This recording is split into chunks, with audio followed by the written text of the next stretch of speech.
platform. So musictheory.net is a great resource for doing that. Another one is a website called Teoria, Teoria.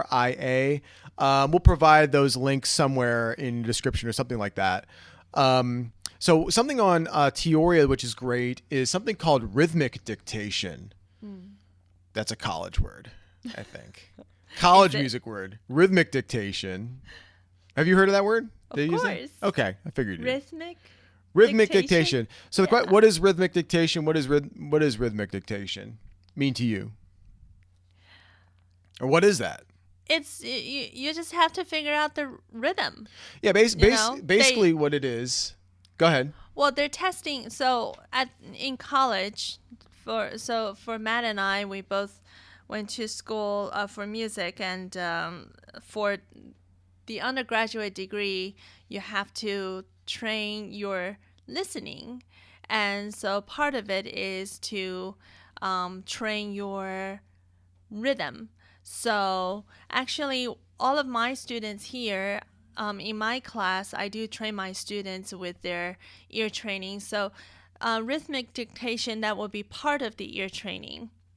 So I would play a piece of music and have my students clap the rhythm as I play the piece, so they know what kind of a time signature that the piece is, whether it is in 2-time or 3-time. So your ability to identify the rhythm or the time, because that is so critical to like your execution of the music. Okay, so I'll give you an example of how this works. Like here's how you do this. And there's a website called Teoria, which you can do this on an exercise over there. Basically, here's how this would work. We have a metronome here. Turn on a little metronome on the phone. Okay. We got the tempo at about 80. Okay. So here's the tempo. There's a click on 1, so we know where the 1 is. Okay. So rhythmic dictation would be somebody claps a rhythm, and you have to identify what it is generally by writing it out. Right. Or it could be played on the piano or something like that. Mm-hmm. So what would happen is we'd count like, four beats in, I clap something. So we'd have something like this. We'd have like 1, 2, 3, 4. So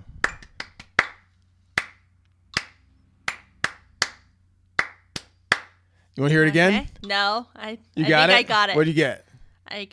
Oh, do you want to turn on the metronome? You want to try it? Or you clap it out, see if you can do it. Okay.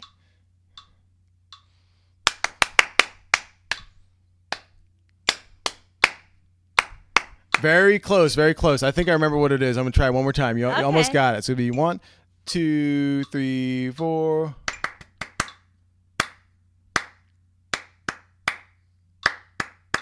Okay, so. Go. 1, 2, 3, 4.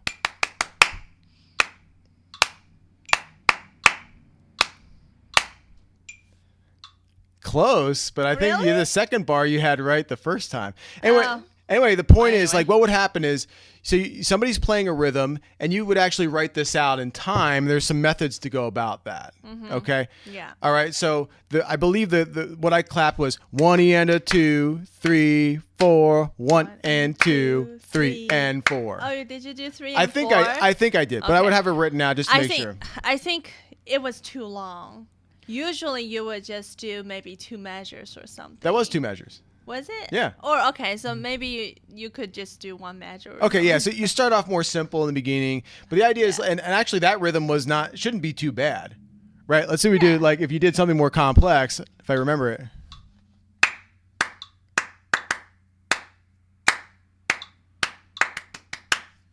Okay. Got it? Yeah. 1, 2, 3, 4.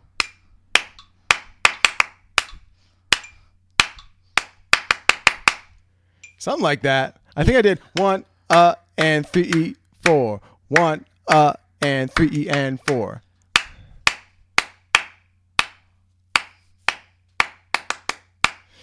Close, right? No, that was it. Okay.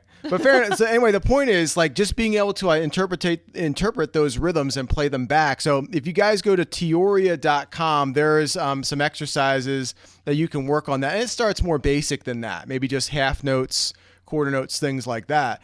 But your ability to interpret rhythm plays a role in, how you're playing songs or pieces or how you play in different situations. So that's the idea of rhythmic dictation.